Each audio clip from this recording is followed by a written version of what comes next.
নমস্কার বন্ধুরা, পূর্বাস কিচেনে আপনাদের সবাইকে স্বাগত জানাই। বন্ধুরা, আবারও নিয়ে চলে এলাম একটি নতুন রেসিপি নিয়ে। আজকে আমি ব্রোকলি রান্না করে দেখাবো আপনাদের। খুবই হেলদি পদ্ধতিতে রান্না করব। আপনারা প্রথম থেকে শেষ পর্যন্ত দেখতে থাকুন। আশা করি আপনাদের এই ভিডিওটি ভালো লাগবে। এই রেসিপিটা কিন্তু বাচ্চা থেকে বড় সবাই খুবই পছন্দ করবে, আর রুটি পরোটার সঙ্গে কিন্তু দারুণ লাগে। তো চলুন দেখে নেওয়া যাক আজকের এই রেসিপি। প্রথমেই দেখুন, আমি একটা বড় সাইজের ব্রোকলি নিয়ে নিয়েছি। এবার এই ব্রোকলিগুলোকে আমি কেটে নেব। ঠিক এইভাবেই আমি কেটে নিচ্ছি।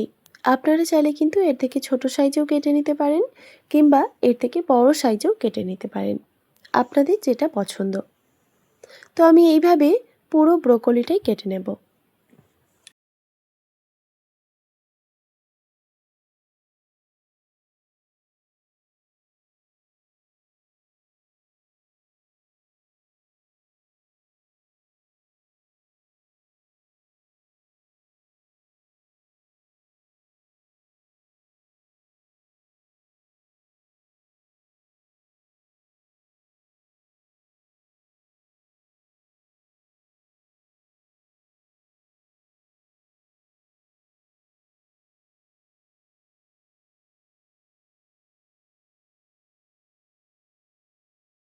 ব্রোকলিটা কেটে নেওয়ার পর এই ব্রোকলিটাকে আমি পরিষ্কার করে 2 থেকে 3 বার জল পাল্টে ধুয়ে নেব।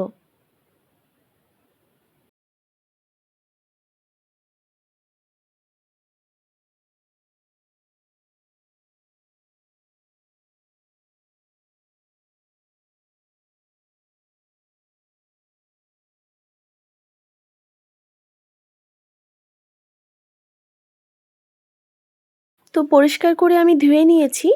এবার আমি একটি প্যানের মধ্যে পরিমাণ মতো জল গরম করতে বসিয়ে দিয়েছি। জলটা ভালো মতো গরম করে নেব।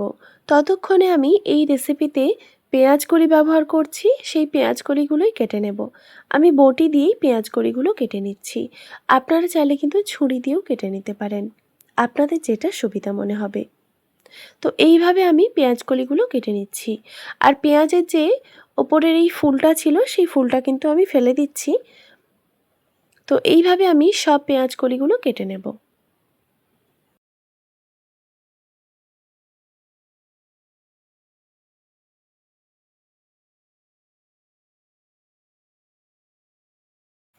তো দেখুন বন্ধুরা, এই দিকেও কিন্তু জলটা ভালো মতো ফুটে গেছে। এবার আমি এই জলের মধ্যে দিয়ে দিলাম পরিমাণ মতো নুন। নুন দিয়ে আমি এই ব্রোকলিগুলোকে যে আমি রেখেছিলাম একটি বড় পাত্রের মধ্যে, সেই পাত্রেই আমি এই গরম জলটা দিয়ে দিচ্ছি। গরম জলটা আমি যেহেতু ভালো মতো গরম করে নিয়েছিলাম, তো সেই জন্য কিন্তু আমি এই গরম জলের মধ্যে দিয়ে সেদ্ধ করে নিইনি। তাই জলের মধ্যে আমি এটাকে কিছুক্ষণের জন্য রেখে দিয়েছিলাম ঢাকা দিয়ে 5 মিনিট মতো। 5 মিনিট পর আমি জল থেকে একটি ঝাড়াতে ঢেলে আমি ছেঁকে নিয়েছি জলটা। তারপর দেখুন, একটি কড়াইতে আমি দিয়ে দিলাম পরিমাণ মতো সর্ষের তেল। এই রেসিপিতে কিন্তু খুব বেশি তেলের প্রয়োজন পড়ে না, তাও আমি এখানে 2 টেবিল চামচ পরিমাণে সর্ষের তেল ব্যবহার করেছি। আপনারা চাইলে কিন্তু আপনাদের পছন্দ মতো তেলে রান্নাটা করে নিতে পারেন। এবার যে ব্রোকলিগুলো আমি জল ঝারিয়ে রেখেছিলাম, সেগুলো দিয়ে দিলাম। এবার এখানে আমি পরিমাণ মতো নুন দিয়ে দিচ্ছি।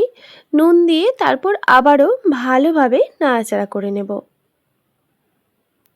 তো বন্ধুরা, এখানে কিন্তু আমি সামান্য পরিমাণে হলুদের গুঁড়ো ব্যবহার করেছি। খুবই সামান্য পরিমাণে, আপনারা সেটা দেখতেই পাচ্ছেন। তো এবার আমি ভালোভাবে নাড়াচাড়া করে নিয়ে তারপর একটি ঢাকনা দিয়ে ঢেকে রেখে দেব। এই রেসিপিটা কিন্তু গ্যাসের ফ্লেমটা লো টু মিডিয়ামে রেখেই কিন্তু রান্না করে নিতে হবে। আমি যেহেতু ব্রোকলিগুলোকে সেদ্ধ করে নিইনি, শুধুমাত্র গরম জলে 5 মিনিট মতো রেখে দিয়েছিলাম, তাই ব্রোকলিগুলো কিন্তু সেদ্ধ হয়নি। আ সেই জন্য আমি এখানে সেদ্ধ করে নেব। ভালোভাবে দেখুন নাড়াচাড়া করে নিয়েছি। এবার গ্যাসের ফ্লেমটা একদম লোতে রেখে একটি ঢাকনা দিয়ে ঢেকে রেখে দেব প্রায় 5 থেকে 7 মিনিট মতো। এই ঢাকা দিয়ে দিয়েই কিন্তু এটাকে রান্না করে নিতে হবে।